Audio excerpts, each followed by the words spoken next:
Dragilor, bun găsit! Facem astăzi împreună un tort de biscuiți. Puțin diferit față de tortul din copilăria noastră, pentru că folosim niște biscuiți digestivi mai buni și umplutura este din cremă de brânză. Vă asigur că exact acest contrast de arome și de texturi face deliciul acestui desert, de altfel atât de simplu. Nu coacem nimic, nu avem nevoie de ouă, atâta doar că tortul, ca orice desert bun, are nevoie de odihnă la frigider, măcar vreo 6 ore. Dar merită așteptarea, e un desert deosebit de bun și deosebit de ușor de făcut. Eu am făcut tortul într-o tavă de 20 pe 20 de centimetri.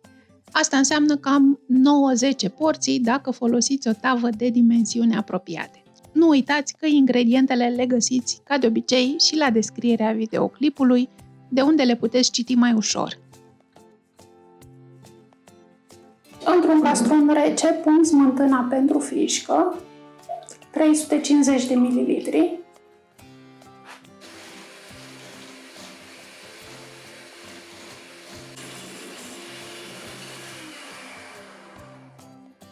Atât, frișca mea s-a întărit, nu depășiți momentul când frișca se întărește, pentru că după aceea, știți, se separă zerul, nu e nenorocire, putem să facem unt dacă s-a separat zerul, dar nu ăsta e scopul nostru acum.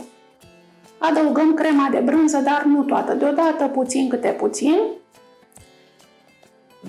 Și tot acum punem zahărul pudră și sarea. Mixăm scurt după fiecare tranșă de brânză.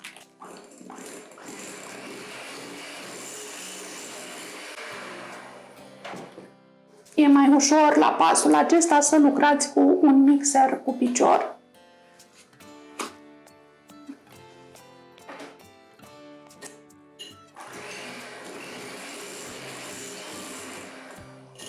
Și aproape am terminat crema. Dacă aveți copii, puteți să vă opriți la pasul acesta, doar mai adăugați niște extract de vanilie pentru aromă și ați terminat. Dar dacă vreți să faceți ca mine un strat cu aromă de cafea, dați deoparte 300 de grame din crema pregătită. În crema albă voi pune doar extract de vanilie, o linguriță, mixez scurt. Puteți să o mai gustați acum și dacă o doriți mai dulce să mai adăugați zahăr pudră. În celălalt castron am să pun o linguriță de nes și o linguriță de extract de cafea.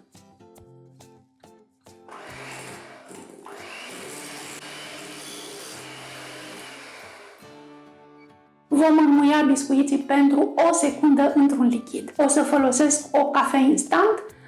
Dacă aveți copii, puteți folosi zeama de la un compot, un suc de fructe sau lapte. Indiferent ce lichid folosiți, acesta trebuie să fie rece. Dacă lichidul pe care îl folosiți este cald, biscuiții absorb mai mult decât trebuie și se înmoaie prea tare, iar tortul nu mai are ținută. Așadar, doar o secundă într-un lichid rece. Pregătiți o tavă, a mea are 20 pe 20 de centimetri, vasul cu cafea și biscuiții.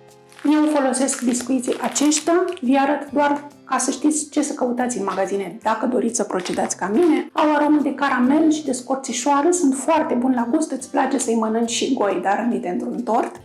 Dar, bineînțeles, dacă voi aveți alți biscuiți preferați, puteți să-i folosiți, puteți să folosiți chiar și biscuiți populari sau petit beurre, ce biscuiți aveți sau ce biscuiți vă plac.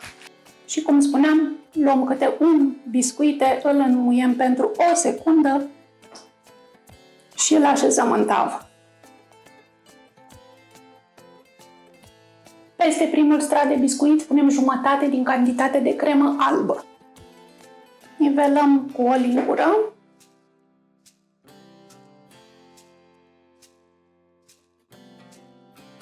Așezăm al doilea strat de biscuiți.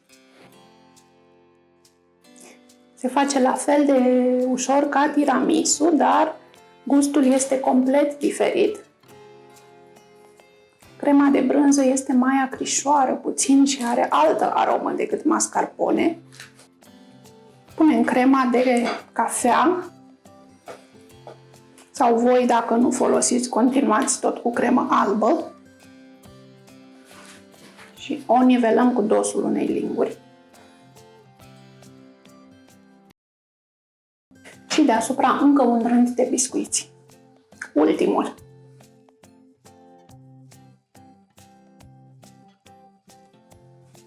Din nou crema albă care a mai rămas în castron.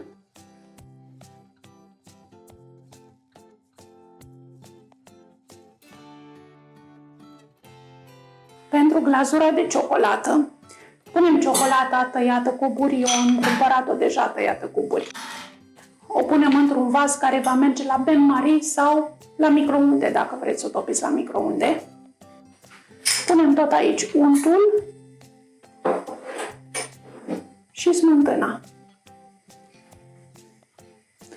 Și o punem să se topească la bain-marie, adică deasupra unei oale în care fierbe apă. Puteți decora tortul cum doriți. Acum puteți rade ciocolată, puteți presăra cacao, de exemplu. Eu am făcut glazura de ciocolată, care între timp s-a topit. Am lăsat-o să se răcorească puțin și am să o torn peste stratul de brânză.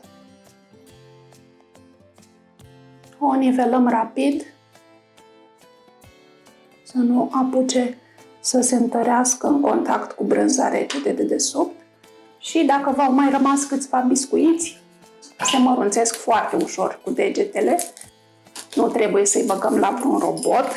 O să-i presărăm peste glazura de ciocolată. Pe smetul acesta de biscuiți, Lotus arată mereu foarte bine. Și am să-l presar pe margini.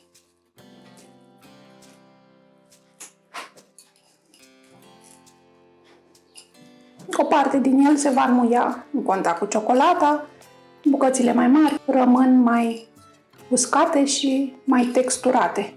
Am mai făcut tortul acesta și de fiecare dată a avut mare succes. Sper să aibă și la voi în familie. Dragilor, așa arată tortul, merge la frigider până a doua zi sau măcar 6 ore.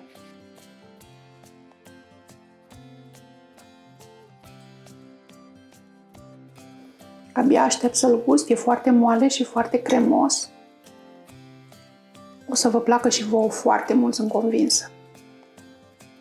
Tortul este foarte bun. Ca de fiecare dată când îl fac, mă minunez ce deserturi bune pot ieși din 2-3 ingrediente destul de simple de altfel. Dar exact la deserturile de genul acesta, cu puține ingrediente, secretul stă în calitatea ingredientelor. Aveți grijă ce biscuiți folosiți, aveți grijă ce cremă de brânză folosiți, pentru că acestea două dau până la urmă și calitatea desertului. Vă îmbrățișez dulce până data viitoare. Numai bine!